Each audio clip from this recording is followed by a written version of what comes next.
owned two pieces of property. Houses were on both of those pieces of property. She died. One of the houses was sold to the defendant, a house right next door to where your mother had lived. Did you live with your mother at the end of her life?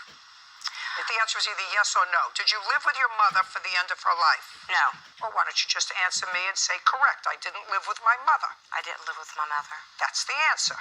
When was the last time you lived in that house? I moved out in August of 2016.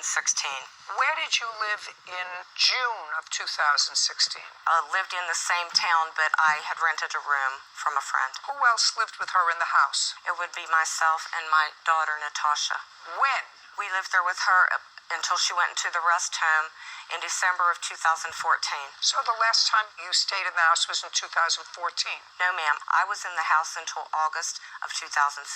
Well, that's what I'm asking. You said you rented a room someplace. In August of 2016 is when I moved out of the residence that I used to live with my mother and rented a room. I could no longer stay in the house after my mother had passed away. Why?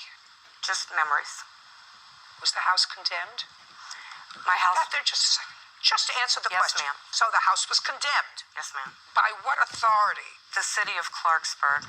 You have the condemnation notice? I don't have it with me, ma'am. Fine. When were you served with a condemnation notice? October of 2016.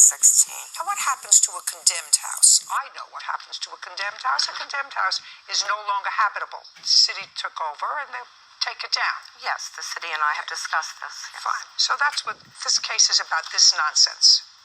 You moved out of the house because it was condemned. No, because it was no longer habitable. Yes, if it was condemned in October, that means it was also uninhabitable in August.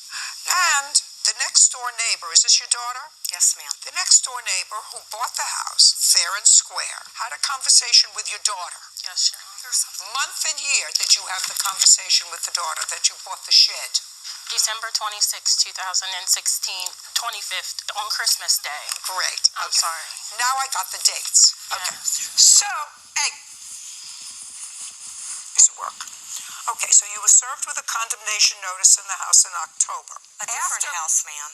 Not the house she bought. I'm not talking about the house she bought. I'm talking about the house your mother lived in. Yes, ma'am. She had a conversation with your daughter. Nobody denies that. And your daughter sold her a shed for $75 that was on condemned property. Yes, ma'am. Daughter sold her an old shed after the property had been condemned. Yes, ma'am. You threw a hissy fit and said she had no right to sell that to you. You know she has drug problems, and she had no right to sell you, I want my shed back. And you called the police. Yes, ma'am.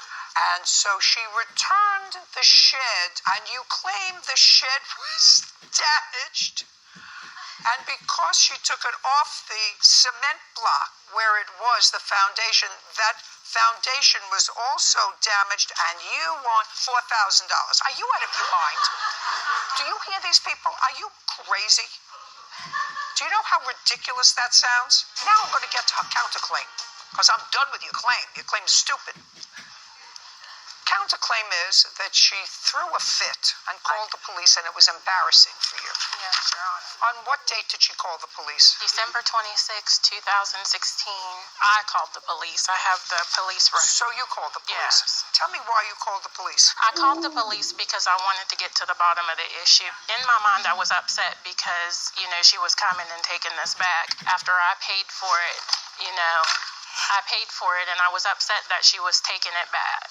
So I said, let's call the police. I told her and the lady that was there with her, I said, we need to call the police and try to get this sorted out. According to the plaintiff, Miss Cruz, in the deposition that she swore to, Yes, ma'am. I found out that my daughter, who has a drug problem, sold my storage shed to Ladona for $75. Ladona, that's what you wrote? Yes. Yes. Did you ever get your $75 back? No. You didn't. You didn't pay it. Yes, I did, Your Honor. Just a second. Just a second. That's what you wrote in here. She sold my storage shed to my daughter for $75. She knew she was buying property that wasn't my daughter's to sell. And Ladona was ordered to give back my shed. Yes, ma'am. Okay. Judgment on the counterclaim for $75. You get your money back. Your claim is dismissed. We're done. Goodbye.